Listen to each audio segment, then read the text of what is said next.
Good morning. आज का जो हमारा विषय है वो भारतीय संविधान है। सभी कंपटीशन में आता है और बहुत ही इम्पोर्टेंट है संविधान को पढ़ना आपके लिए, क्योंकि आरएस मेंस और पीटी और आईएएस मेंस जो भी स्टूडेंट देंगे उनके लिए बहुत ही सिद्ध होगी, एक रामबाण सिद्ध होगी। अतः आज हमारा जो टॉपिक रहेगा वो ये रहेगा कि जो आर्टिकल कौन कौन से महत्वपूर्ण आर्टिकल है, मिक्स में अपन ले लेते हैं, क्योंकि प्रत्येक जो पार्ट्स हमने पिछले वीडियो में करवा दिए गए हैं। अब बहुत सारे स्टूडेंट ये कहते हैं कि मैम कुछ इम्पोर्टेंट आर्टिकल्स हैं वो बता दीजिए, तो आज हमने उसी टॉपिक में पार्ट वाइज से हम डिस्कस कर रहे हैं भारतीय संविधान के दो महत्वपूर्ण अनुच्छेद। इंग्लिश में आर्टिकल बोलते हैं और हिंदी में अनुच्छेद बोलते हैं। हम भाग फर्स्ट से ही लेते हैं। जो भाग फर्स्ट है आर्टिकल 1 से 4 तक, 1 से लेकर 4 तक भाग फर्स्ट में आर्टिकल का उल्लेख किया गया है। फर्स्ट अनुच्छेद फर्स्ट आर्टिकल फर्स्ट भारत राज्यों का संघ है।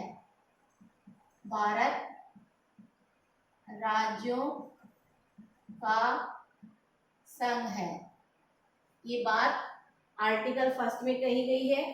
भारत और इंडिया को दोनों ही नामों से जाना जाता है, से जाना जाता है, ये बात भी फर्स्ट में की गई है। आर्टिकल 2 भी महत्वपूर्ण है क्योंकि नए राज्यों का प्रवेश,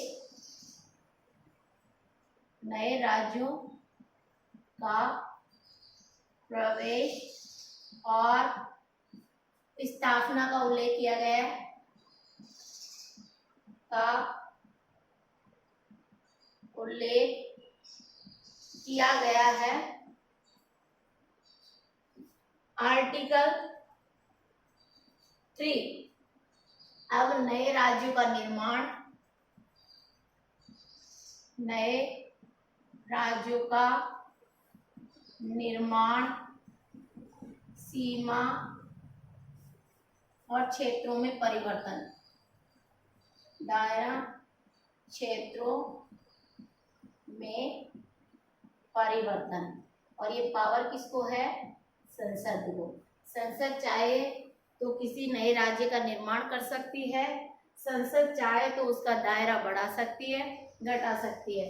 और जो आर्टिकल 4 है जिसमें फर्स्ट अनुसूची और स्थानों के बारे में थर्ड और फर्स्ट का उल्लेख किया गया है, तो इम्पोर्टेंट नहीं है, ये वेरी इम्पोर्टेंट है। अब भाग 2 भारतीय नागरिकता का उल्लेख, भारतीय नागरिकता का उल्लेख आर्टिकल 5 to 11 तक। यहाँ अनुच्छेद 1 में संघ और राज्य का उल्लेख किया गया है।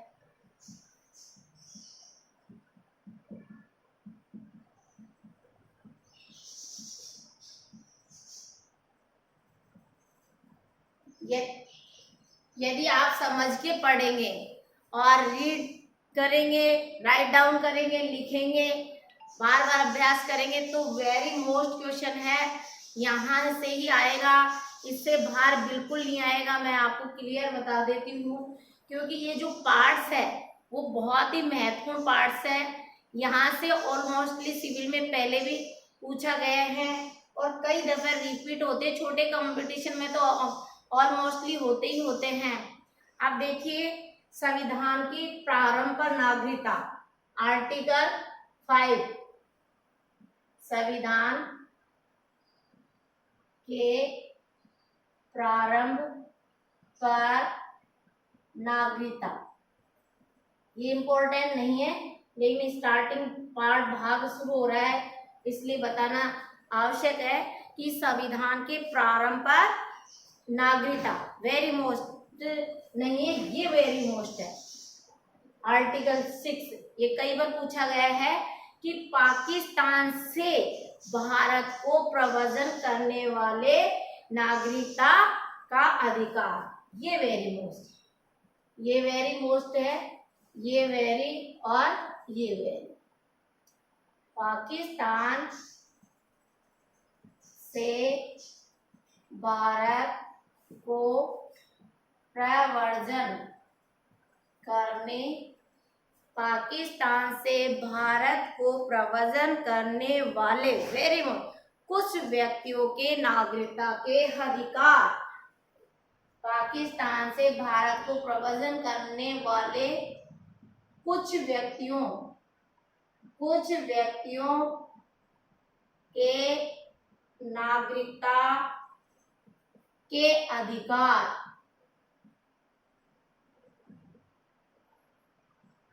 आर्टिकल 7 पाकिस्तान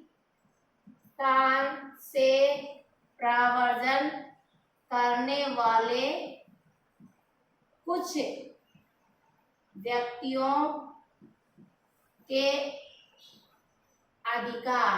अब देखिए आर्टिकल 6 और 7 में केवल अंतर है, पाकिस्तान से भारत को प्रव्रजन करने वाले कुछ व्यक्तियों के अधिकार, यहाँ भारत जुड़ा है, यहाँ भारत हट गया, पाकिस्तान से प्रव्रजन करने वाले कुछ व्यक्तियों के अधिकार। आप कभी भी आर्टिकल भूलोगे नहीं, ये दोनों आर्टिकल अपने आप में इम्पोर्टेंट है। 8 भारत से बाहर रहने वाले भारतीय उद्भव कुछ व्यक्तियों के अधिकार, भारत से बाहर रहने वाले भारतीयों के कुछ प्रवर्त अधिकार,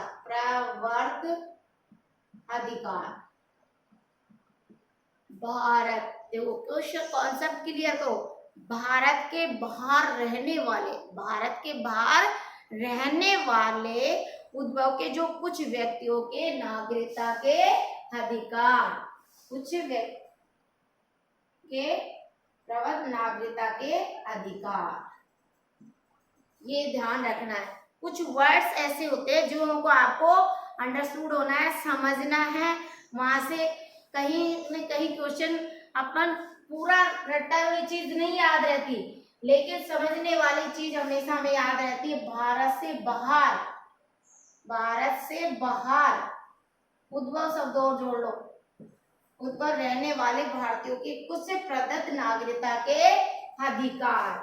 और आर्टिकल 9, अब देखिए आर्टिकल 9 ये कहता है कि विदेशी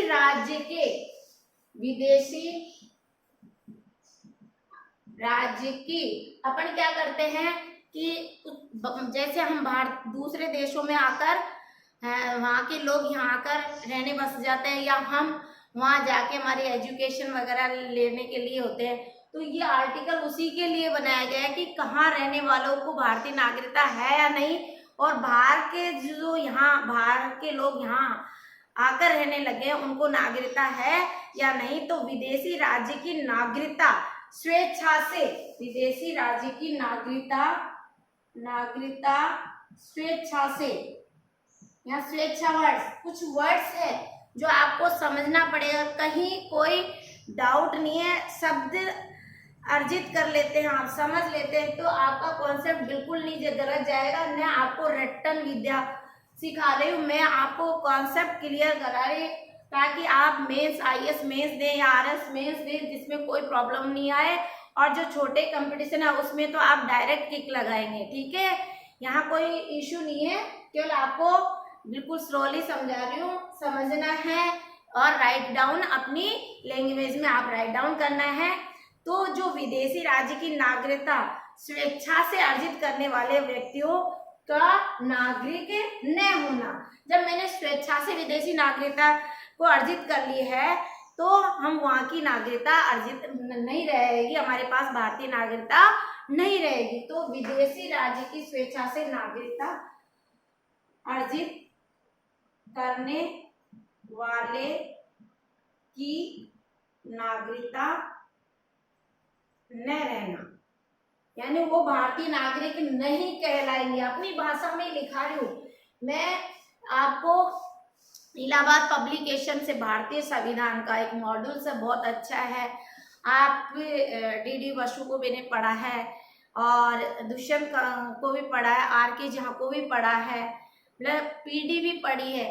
तो मैंने अपनी लैंग्वेज में आपको कोशिश कर रही हूँ कि भाषा क्लिष्ट नहीं होनी चाहिए। आप अच्छी तरह से अपना कॉन्सेप्ट अपने मेंस में, क्योंकि स्पेलिंग होती है, उसके शब्दों की काउंटिंग होती है, तो आप इन शब्दों को जहाँ जहाँ शब्द है क्या डिफरेंस है, वो शब्द इसमें आर्टिकल इसमें क्या अंतर है। मैंने कहा 6 में क्या है कि पाकिस्तान से भारत शब्द जुड़ा, भारत को प्रवचन करने वाले कुछ व्यक्तियों के नागरिक अधिकार। 7 में क्या है, भारत आ गया, पाकिस्तान से प्रवचन करने वाले कुछ व्यक्तियों के अधिकार। इस तरह से अपन को समझ के लर्न करना है।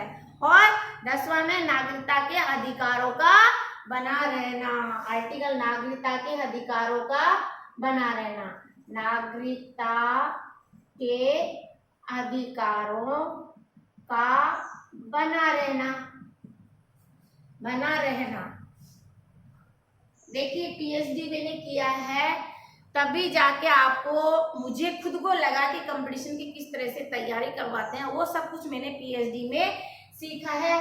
रियलिटी यह है कि PhD करने वाले का जो रिसर्च करता है वो हर चीज पे अपना प्रूफ और हर चीज का रिसर्च करते हैं, और जब जाके आपको एक सेलेक्ट मैटर प्रोवाइड करवाते हैं। इसलिए कहीं कोई इश्यू नहीं है, आप कुछ समझिए। आप ना तो क्लिष्ट भाषा डी बसु को पढ़नी पड़ेगी, ना RK झा को या दुष्यंत को, किसी को भी नहीं पढ़नी पड़ेगी, या PD को। यदि आप इन कॉन्सेप्ट को लिख लिख के याद करते हैं तो आप पेपर में देखना बहुत ही खुश होंगे। अब हमारा जो आर्टिकल 11 है, संसद के द्वारा नागरिकता के अधिकारों का विधि के द्वारा विनियमित किया जाना। संसद 11, संसद के द्वारा नागरिकता के अधिकारों का विधि सम्मत नियत किया जाना, विधि सम्मत किया जाना, विधि के द्वारा विनियमित किया जाना, विधि द्वारा विनियमित किया जाना, विनियमित किया जाना। क्लियर? संसद शब्द जुड़ गया, आर्टिकल संसद के द्वारा नागरिकता के अधिकारों का विधि सम्मत विधि द्वारा किया जाना। पार्ट फर्स्ट और पार्ट सेकंड क्लियर? अब आप चाहे तो स्क्रीनशॉट ले सकते हैं। अब हमारा जो पार्ट 3 है, देखिए ये ध्यान रखना है, पार्ट फर्स्ट आर्टिकल 1 फर्स्ट से 4, पार्ट सेकंड जो 5 से लेकर 11 तक, पार्ट सेकंड 5 से 11 तक, यहाँ भाग ये 2 है, और भारतीय नागरिकता 5 से 11 तक मिले। स्क्रीनशॉट ले सकते हैं। अब हम पार्ट थर्ड, जो पार्ट थर्ड है वो फंडामेंटल राइट से संबंधित है। मेरा पूरा वीडियो पहले मैं डाल चुकी हूँ, पूरे फंडामेंटल क्लियर कर चुकी हूँ। अब हम तो केवल फंडामेंटल में कौन कौन से फंडामेंटल राइट्स इंपॉर्टेंट है वो लिख रहे हैं, बाकी पिछले वीडियो आप दे सकते हैं। भाग 3 मूल अधिकार, जो कि संयुक्त राज्य अमेरिका से लिए गए हैं।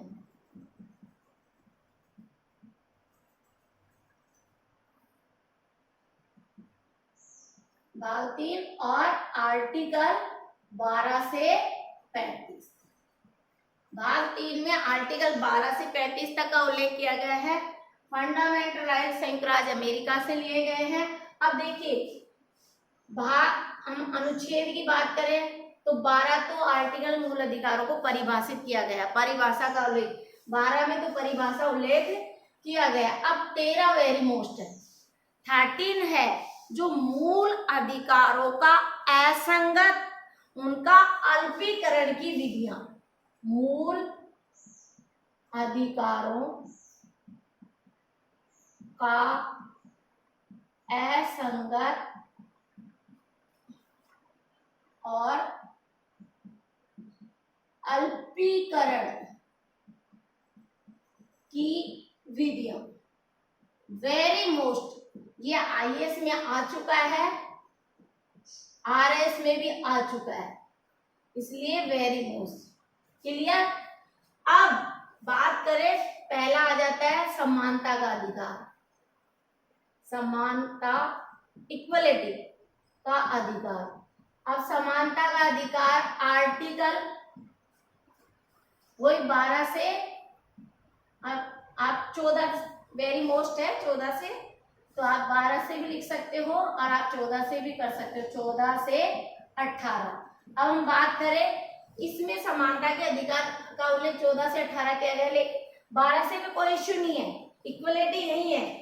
अब क्योंकि 12 में क्या परिभाषा का उल्लेख किया गया है, 13 में मूल अधिकारों का संगत और अल्पीकरण की विधियां। अब देखिए आर्टिकल 14 विधि के समक्ष समानता, विधि के समक्ष समानता।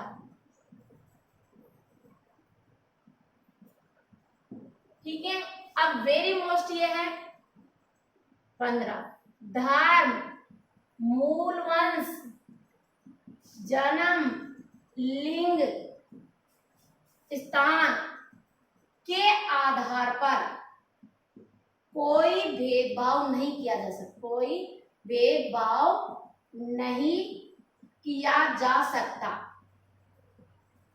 हमारे संविधान में फंडामेंटल राइट्स इसलिए बने कि व्यक्ति के जन्म, लिंग, वचन, जाति, धर्म के आधार पर, जाति धर्म के आधार पर कोई भेदभाव नहीं किया जा सकता। ये भी एग्जाम में पूछा गया है। और लोक नियोजन में अवसर की समानता, अवसर की समानता, ये भी एग्जाम में पूछ लिया गया है और ये तो ऑल कंपटीशन में कई बार रिपीट हो गया है। अस्पृश्यता, अस्पृश्यता कानून, अस्पृश्यता निषेध, यानी कानून की नजरों में यदि छुआछूत करता है तो वो बहुत बड़ा अपराधी है। और 18 उपाधियों का अंत, उपाधियों का अंत, शिक्षा, विद्या, सेना आदि को छोड़कर बाकी उपाधियों का अंत। हम कोई विदेशी उपाधियां धारण नहीं कर सकते, हम शिक्षा अर्जित कर सकते हैं, सेना से संबंधित बाकी और नहीं कर सकते। आर्टिकल समानता, फिर आ जाता है लिबर्टी, स्वतंत्रता का अधिकार। देखो फंडामेंटल राइट को भी आपको समझना है। मैंने पिछले मेरे वीडियो आप देखिए, बहुत अच्छा डिटेल थ्योरी मेंस आरएस प्रीटी और मेंस आईएएस के हिसाब से ही डाल रखा है। स्वतंत्रता की बात करें तो आर्टिकल 19 से लेकर 22 तक। अब ये कई बार पूछा गया है, प्रेस की स्वतंत्रता का उल्लेख कौन से आर्टिकल, तो आर्टिकल 19 फर्स्ट में। क्लियर। 20 में अपराधों के संबंध में दोष सिद्ध के संरक्षण, अपराधों के संबंध में दोष सिद्धि के संबंध में संरक्षण। अनुच्छेद 20 अपराधों के संबंध, दोष सिद्धि के संबंध में, अपराधों के संबंध में दोष सिद्ध, अपराधों के संबंध में आपको दोष सिद्ध करना होगा, दोष सिद्धि का संरक्षण। इसका मतलब समझे कि अपराध को, कोई व्यक्ति को एक ही अपराध के लिए यदि बार बार अपराध दिया जाता है तो कानून कोर्ट में पेश होगा और उसको बताना पड़ेगा, तो उसको एक ही अपराध के लिए एक बार ही दोषी ठहराया जाएगा। ये इसमें बात कही है कि एक अपराध क्या उसको बार बार दोष नहीं ठहराया जा सकता। इसलिए ये भी पूछ लिया गया है और कई बार एग्जाम में। और 21 तो मतलब ऑलमोस्टली 21 क्या जुड़ गया है, तो इसलिए शिक्षा का प्राण और दैहिक स्वतंत्रता का संरक्षण, प्राण और दैहिक स्वतंत्रता का संरक्षण, प्राण और दैहिक वेरी मोस्ट, क्योंकि ये 20 और 21 आर्टिकल ऐसे हैं जो आपातकाल में भी स्थगित नहीं किए जा सकते, आपातकाल में भी स्थगित नहीं किए जा सकते, नहीं किए जा सकते हैं। और ये आर्टिकल 21 का 42वां संविधान संशोधन 1976 में शिक्षा के अधिकार को जोड़ा है, इसमें ऐड किया गया शिक्षा के अधिकार। पूछा जा सकता है 21 के में शिक्षा का अधिकार, 21 का या ए भी लिखा सकता है, इसको जोड़ा गया शिक्षा के अधिकार को।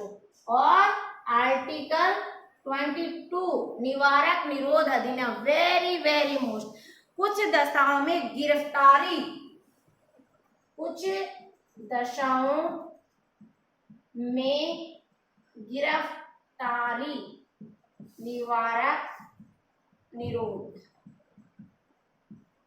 वेरी मोस्ट, ये भी पूछा गया है यहाँ क्लियर। अब आ जाता है तीसरा, शोषण के विरुद्ध अधिकार, शोषण के विरुद्ध अधिकार। मैं जो आर्टिकल एग्जाम में आ चुके हैं उन पर ही रिवीजन करवा रही हूँ, पिछला वीडियो आप दे सकते हैं, बहुत थ्योरी भी लिखवा रखी मैंने। तो ये आर्टिकल 23 और 24 है, तो आपको सिर्फ इतना ध्यान रखना है, आर्टिकल 23 में तो बलात् श्रम यानी बड़ों का शोषण होता है, बलात् श्रम शब्द इसलिए करवा रही हूँ कि कुछ स्टूडेंट्स कंफ्यूजन हो जाते हैं, मेरे स्टूडेंट कंफ्यूजन नहीं होंगे, लेकिन अदर स्टूडेंट्स है ना, बलात् श्रम लेते ही बालक और आर्टिकल 24 कराया जाते हैं। बलात् श्रम का मतलब है कि जो व्यक्ति 8 घंटे कर रहा है उसके अकॉर्डिंग उसको तनख्वाह नहीं दी जाना, बड़ों का शोषण करना। और आर्टिकल 24 में क्या कहा गया कि 6 से 14 वर्ष के बालक को जोखिम भरे कल कारखानों में काम पर नहीं लगा, कल कारखानों में काम पर नहीं लगाया जा सकता।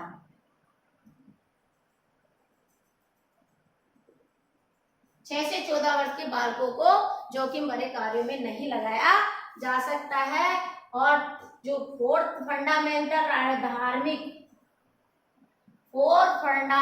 राइट्स है, धर्म की स्वतंत्रता का अधिकार है, धार्मिक या धर्म की स्वतंत्रता का अधिकार, धर्म की या धार्मिक स्वतंत्रता का अधिकार, ये आर्टिकल 25 से लेकर 28 तक।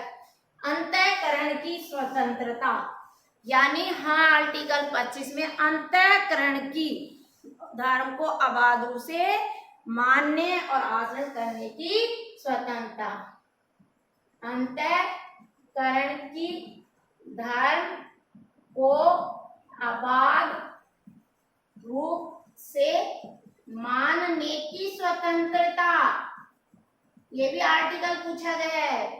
तो ये आर्टिकल कौन सा है? आर्टिकल 25 है। अंतःकरण शब्द, जहाँ अंतःकरण आ जाएगा वहीं आर्टिकल 25 क्या आना है। और जब अंतःकरण से हमने किसी धर्म को अबाध रूप से मानने, आचरण करने की स्वतंत्रता, तो फिर हमारा 26 क्या कहेगा कि जब हमने धर्म को मान लिया तो धार्मिक कार्यों के प्रबंध की स्वतंत्रता। फिर इसका भी आप स्क्रीनशॉट ले सकते हैं। 26 में धार्मिक कार्यों की प्रबंध करने की मैनेजमेंट भी होना जरूरी है। आर्टिकल 26 क्या कहता है?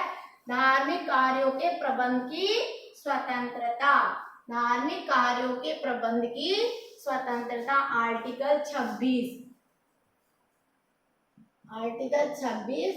धार्मिक कार्यों के प्रबंध की स्वतंत्रता।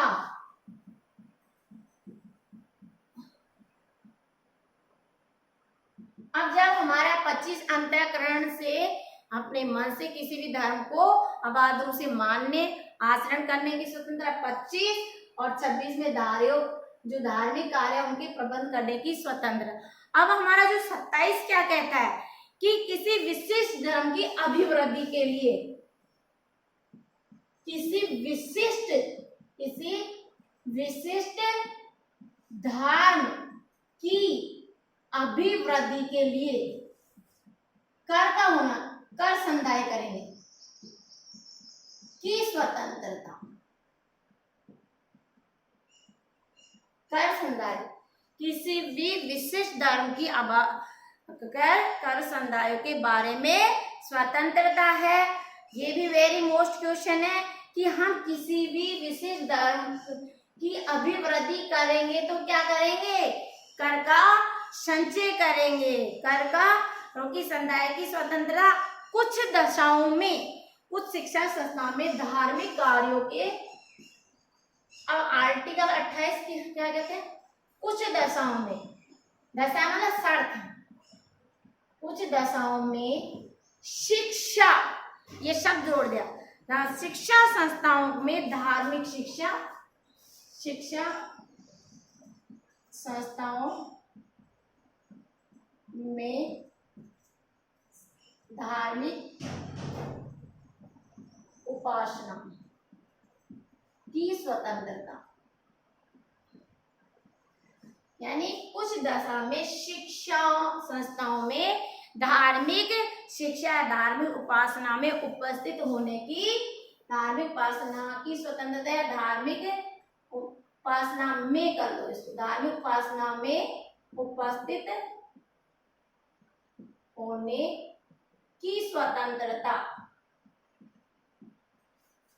दशा में शिक्षा संस्थाओं में धार्मिक उपासना में उपस्थित होने की स्वतंत्र। कुछ दशाओं में भाई आप कहीं धार्मिक आयोजन हो रहा है तो वहां उपस्थित होने की आपको स्वतंत्रता है, लेकिन आप पर्टिकुलर किसी व्यक्ति पर धर्म नहीं थोप सकते, ये लिबर्टी नहीं है। आर्टिकल 19 फर्स्ट में आपको प्रेस की स्वतंत्रता है, आप भाषण दे सकते हैं, लेकिन क्या है, हीट स्पीच, ऐसे वर्ड्स यूज नहीं कर सकते जो किसी को हर्ट करे, उसको हीट स्पीच कहते हैं। तो जैसे 19 कहते हैं कि आपको पूरी आजादी है भाषण देने की, लेकिन आप ऐसे नहीं कि भाषण देना है तो किसी के हर्ट करे, ऐसी स्वतंत्रता नहीं है। ठीक इसी प्रकार से आर्टिकल 28 में कुछ दशा में शिक्षा संस्थाओं में धार्मिक कार्यों में आप पार्टिसिपेट कर सकते, उपासना में उपस्थित होने की स्वतंत्रता, आप भाग ले सकते हैं, ये फैक्ट है। और अब आ जाता है हमारा आर्टिकल कौन सा, 29-30 और 29-30 और फंडामेंटल राइट्स कौन सा हो जाएगा, 5 मूल अधिकार, संस्कृति और शिक्षा संबंधी अधिकार। पांचवा कौन सा अधिकार है, शिक्षा और संस्कृति और शिक्षा, संस्कृति और शिक्षा संबंधी अधिकार। मैंने इसलिए रिवीजन में दे दिया क्योंकि ये चैप्टर वेरी मोस्ट है, भाग 3 वेरी मोस्ट है। तो आर्टिकल कौन सा हो जाएगा, 29 और 30, यानी 29 में अल्पसंख्यक वर्गों के हितों का संरक्षण, 29 अल्पसंख्यकों के हितों का संरक्षण, हितों का संरक्षण, अल्पसंख्यक वर्ग शब्द, अल्पसंख्यक वर्गों के हितों का संरक्षण, अल्पसंख्यक वर्गों के हितों का संरक्षण। आर्टिकल 29 में अल्पसंख्यक ओबीसी, तो अल्पसंख्यक वर्गों के हितों का संरक्षण, शिक्षण संस्थाओं की स्थापना करना। 30 क्या कहता है, शिक्षा संस्थाओं की स्थापना, प्रबंधन मैनेजमेंट भी तो होना चाहिए। कोई संस्था आपने खोल ली है तो उसका प्रशासन करने का अल्पसंख्यक वर्गों को अधिकार है। प्रबंध प्रशासन करने का अल्पसंख्यक वर्गों को अधिकार है। अब देखिए जो 5वां फंडामेंटल राइट्स है वो आप बिल्कुल अंडरस्टूड हो जाइए कि संस्कृति और शिक्षा से संबंधित है और केवल ओबीसी वर्ग के 29 अल्पसंख्यक वर्गों के हितों का संरक्षण और 30 शिक्षा संस्थाओं की स्थापना प्रबंधन प्रशासन करने का अल्पसंख्यक वर्गों को अधिकार है। और फिर अपना 6 फंडामेंट है, क्योंकि आप जानते हो जो संपत्ति का अधिकार है उसको बिल्कुल निरस्त करके आर्टिकल 300 कै में जोड़ दिया गया है। 31वां जो मूल अधिकार था संपत्ति का मूल अधिकार उसको समाप्त कर दिया गया है। लास्ट हमारा है संवैधानिक उपचारों का अधिकार। संवैधानिक उपचारों का अधिकार, संवैधानिक उपचारों का अधिकार की बात करें तो यह आर्टिकल 32 में इसका उल्लेख किया गया है। डॉक्टर भीमराव अंबेडकर ने इसको संविधान की आत्मा कहा है, संविधान की आत्मा कहा डॉक्टर भीमराव अंबेडकर ने। और प्रस्तावना को संविधान की आत्मा कहा डॉक्टर राजेंद्र प्रसाद ने। और 42वां संविधान संशोधन को मिनी संविधान भी कहा गया है। 42वें संविधान संशोधन को मिनी संविधान भी कहा गया है। और 32वां में 5 रिट का उल्लेख किया गया है। वेरी मोस्ट है ये फंडामेंटल राइट्स। पहला परमादेश बंदी प्रत्यक्षीकरण, दूसरा परमादेश, तीसरा प्रतिषेध उत्प्रेक्षण, चौथा और अधिकार प्रचार। देखिए आर्टिकल 19 में 6 प्रकार की स्वतंत्रता का उल्लेख किया गया है और आर्टिकल 32 में 5 प्रकार की रिट जारी की गई है। यदि व्यक्ति अपनी सुरक्षा चाहता है तो हाई कोर्ट सुप्रीम कोर्ट में 5 रिट याचिका दायर कर सकता है। बंदी प्रत्यक्षीकरण, परमादेश, प्रतिषेध उत्प्रेक्षण और अधिकार प्रचार, इन रिटों का उपयोग करके वो अपनी सुरक्षा कर सकता है। और नेक्स्ट हमारा जो पार्ट्स है वो भाग 4 है और भाग 4 में आर्टिकल 36 से 51 तक का उल्लेख किया गया है। भाग 4 आयरलैंड से लिया गया है। तो इनके जो भी आर्टिकल्स हैं, अब हम आज हमारी जो शाम को क्लास होगी वो आर्टिकल्स पे होगी। 2 दिन कंटिन्यू क्लास आर्टिकल्स पे होगी। ये पूरा टॉपिक आपका क्लियर हो जाएगा। हमको आर्टिकल 395 तक भाग 25 तक अपन को जो इम्पोर्टेंट भाग है, जो आर्टिकल्स महत्वपूर्ण है वो आपको करवाएंगे, क्योंकि आपका आरएस मेंस भी देना है और प्री भी क्लियर करना है। आरएस मेंस में भी आपका ये टॉपिक आएगा, इसलिए प्लीज आपको अच्छा लग रहा है तो कमेंट्स करिए और शेयर करिए और लाइक भी करिए। सब्सक्राइबर करेंगे तो जो भी हमारी क्लास होगी तो आपके पास तुरंत मैसेज चले जाएगा। Thank you so much.